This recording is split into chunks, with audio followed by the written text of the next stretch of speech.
야, 이게 뭐 정치를 이렇게 희화화해도 됩니까? 도대체 몇 번째야 이게? 이게 그런 거 있잖아.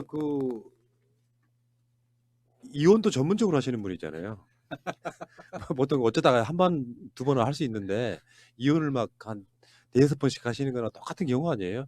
결국은 누구랑도 화합 못하는 스타일? 그러니까 그 정치를 대상으로 과학적 실험을 하는 과학자 같아요. 한 당을 가지고 몇 번을 쪼갤 수 있나. 과학자 맞네. 그래서 더 이상 쪼갤 수 없는 수준까지 어. 한번 쪼개보자. 그래서 너무 다당제를 웃기네. 실현하는 거지. 뭐 이수근해야 지금 정치를 뭐 그딴 식으로 해? 그러니까 손학규 대표 자체 입장에서는 저는요 그 사람과 사람 사이에 가장 중요한 거를 우리 철수 형한테 알려주고 싶어요. 사람을 대하는 건 태도입니다. 내용이 아니고 태도라고. 그러니까 개선 장군처럼 한국에 들어온 지 일주일 만에 당사를 가요. 그래가지고 오늘 서로 만날 거예요 하고 언론에 공개를 해요. 그 비공개로 자기들끼리 이야기를 해. 나왔는데 다짜고짜 아무 이유도 없이 당대표직 내놓으시오. 내가 비대위원장 하겠소 하면 어떤 바보가 갖다 바치는 사람이 어디 있어요.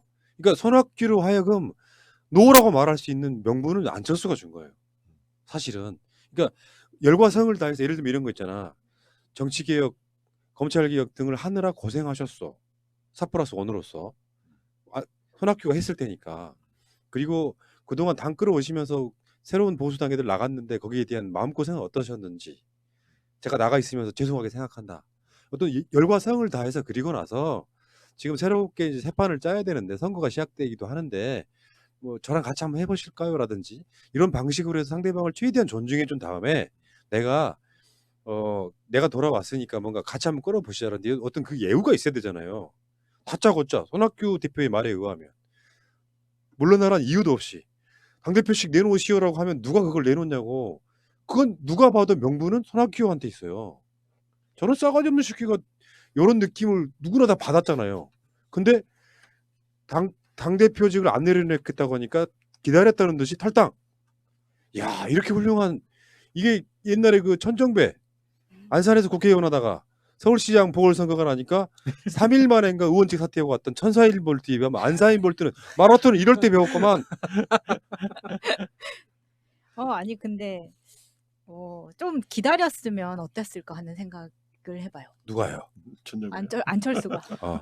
아니 왜냐면 좀 기다렸으면은 손학규 대표를 흔들 수 있는 시간을 좀 벌 수 있지 않았을까 하는 생각이 드는데 왜 이렇게 빨리 결단했나? 근데 지금 선거가 지금 90일도 안 남아있는 이 상황에서 뭔가 선거에 영향을 미치려면 이 자기가 지금 지금 생각하고 있는 당 일정이 있을 거란 말이에요. 그러니까 서로 급했겠지. 아니, 근데 그러니까 이제 급했을 때 자기 어떤 양아치로서의 그런 습성이 드러나는 거예요, 그냥. 아니 아무리 급해도 푸나님 이야기한 것처럼 뭐 공치사라도 좀 거칠게라도 좀 이렇게 참기름 좀 바르고 좀 뭔가 발라먹을 생각을 해야지. 그냥 맨입에 발라먹으니까 입이 뒤잖아요. 그러니까 아니 해봐요.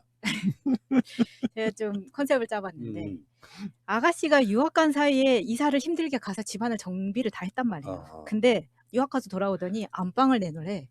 그러면 당연히 오빠와 올케가 부부싸움을 시작하겠죠. 근데 둘이 이혼을 할 때까지 기다리질 못하고 나한테 안방을 안 줘? 그럼 나가. 이렇게 된 거예요. 그러니까 지금 그 비슷한 건데 예를 들어서요. 협상의 과정도 없이 당대표직 내놓으시오. 안 돼. 나가. 요거잖아 지금. 근데 그 기간이라는 게 서로 주거니 받거니 하고 뭐 논란거리도 생기고 그러면서 뭔가 과정을 거치잖아. 그러니까 마치 기다렸다는 듯이 바로 탈당하잖아요. 만 24시간도 안 지나서 탈당을 해버리는 거야. 그러니까 탈당할 생각으로 온 거지. 본인은 독립을 원했네. 난 오빠랑 같이 못 살아. 난 혼자 살 거야. 그거예요. 사실 저는 오늘 이제 보면서 어제 오늘 보면서 저거는 그냥 수순이고 결국에는 본인이 왜냐면 바른미래당의 손학규 대표가 내놓지 않는다는 사실은 이미 안철수계 의원들이 여러 차례 유승민계 의원들이 여러 차례 그 내분을 일으키면서 확인이 된 바죠. 확인이 된 바기 때문에 본인은 어쨌건 길은 본인만의 독자적인 중도 보수 정당을 세우고 그 안에서 지금 뭐 혁신과 통합 그 논의에서 합류를 하든지 아니면 자기를 따르는 호남계 의원들과 일부가 합류를 하든지 본인만의 어떤 그 그림을 가지고 가겠다. 이런 그림이 있으니까 사실 가가지고 손학규 대표 이제 1년 6개월 만에 처음 만나는 자리에서 기자들 불러놓고 내려놓으라라고 얘기하는 것은 있을 수가 없는 거죠. 그 얘기는 뭐냐면 사실상 본인은 이 바른미래당과 더 이상 같이 하지 않겠다는 얘기를 한 거고 그 수순을 정말 아마추어 같이 풀어간 거예요. 이 맞아요. 방식을 보면. 그래서 수가 보이는 거죠. 하루 만에 마치 손학규 대표가 욕심을 부려서 본인이 어쩔 수 없이 또 양보한 것처럼 양보의 프레임처럼 이렇게 나온 걸로 이렇게 보여지는데 그것은 맞지 않다는 거예요. 지금 상황은. 그리고 지금 김영환이라든가 김근식 교수라든가 문병호 이런 분들이 내일 뭐 박형준 그 혁신통합위원장을 만나기로 했다는 거 아니겠어요? 그래서 저는 처음부터 안철수가 올 때 제3지대는 이미 해봤기 때문에 실패했고 결국은 본인이 자유한국당이 여러 내용 여러 계파 간의 갈등이 있기 때문에 그 안에서 뭔가 자기가 뿌리를 내릴 틈을 찾을 것이다라고 저는 전망을 했는데 뭐 어떻게 될지 모르겠습니다만 그렇게 가고 있는 것 같은 느낌이 자꾸 들어요. 저는 약간 생각이 네, 달라요. 네. 그러니까 안철수는 지금 총선 이후를 보고 있다고 봐요. 지금 만약에 거기 그쪽에 들어가면 진짜 n분의 1밖에 안 되고 황교안의 실패를 지금 기다리고 있는 하이에나 같은 거죠. 황교안이 낙마하는 순간 낚아채려고 하는 그런 느낌이라고 보거든요. 그러니까 황교안은 지금 보수 대통합 또는 총선에서의 선전하지 않으면 사실 낙마되는 상황. 그 자리를 비집고 들어가기 위해서는 밖에 있어야죠. n분의 1 되는 순간 대선에 있어서는 별로 의미가 없다고 보고 극적인 타이밍에 보수 재건 또는 중도 재건 또는 정반대로 말하면 반문 결집 그 용도로 저는 들어갈 거라고 봐서 총선 전에 안 할 것이다라고 봐요. 그리고 안철수가 지금 자유한국당 들어가면은 지금 들어가면 좀 이상해지죠 모양새가.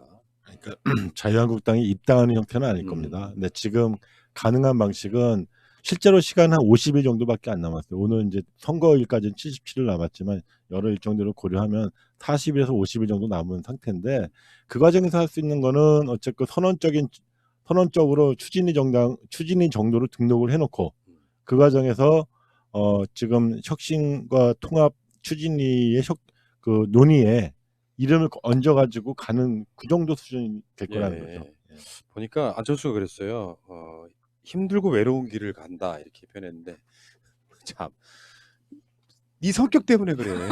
그렇죠. 보는 사람도 이렇게 힘든데 당사자는 얼마나 힘들겠어요. 외롭고 힘든 길은 지가 자초한 거야. 성격 때문에 그래. 성격을 고쳐. 좀 사람 만나서 식사도 좀 하고 응. 악수도 좀 하고 어. 좀 친하게 지내고 해야지. 왜 항상 혼밥하고 그래. 나는 성격이 좋아가지고요. 이렇게 외롭고 힘든 길은 절대 안 가요. 저 사주팔자에 사람이 주위에 항상 있어. 사람이 주위에 좋은 사람이 많다는 팔자야. 사주팔자야. 그 성격 때문에 그래. 이게 다 지 탓이지면 남의 탓을 그래. 자, 알겠습니다. 비통하마. 그러니까요. 에이씨, 하나도 끝까지 바뀐 게 없는 것 같아요. 어쨌건. 진짜 발전이 없어 인간이.